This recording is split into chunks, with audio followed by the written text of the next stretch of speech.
Pagsulundan sa pag-quarry sunod sa Provincial Ordinance 84 Series of 2010, ginpaathag sa mga Santa Barbaranhon. Ginpatawag ang mga Barangay Kapitan, mga katapos ng Barangay Monitoring Team sa mga barangay nga malapit sa suba, kag ang Municipal Monitoring Committee sa Santa Barbara sa Hulyo 26, 2011, agud sa pagpahibalo sa ilan nahanungod sa Provincial Ordinance 84 Series of 2010, Provincial Revenue Code of Iloilo. Legal nga balasihan sa pagkuha sang balas, bato, kag iban pa nga mineral sa pribado o pangpubliko nga duta sa probinsya sang Iloilo.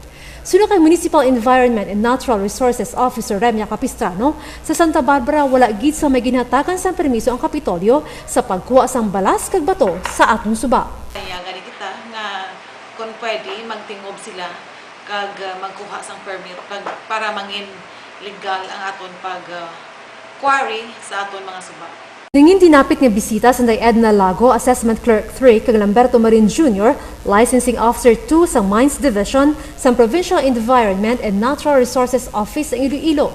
Gari ang mga kinahanglan sa pag-apply sa permit sa quarry. Plano o kung mapas ang lugar nga natungdan.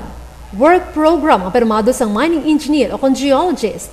Pruweba o kung pagpamatuo sa ikasarang sa pag-quarry pareho sang listahan sa mga ekwipo nga gamiton, income tax return, certificates ng deposito sa bangko, initial environmental examination, area clearance, reports ng verifikasyon and inspeksyon sa taga-MENRO sa lugar nga ginaaplayan, resolusyon sa barangay nga natungdan, sulat sa pag-endorso sa mayor sa munisipalidad, kag iban pang dokumento nga ginapasumiter sa Provincial Mining Regulatory Board.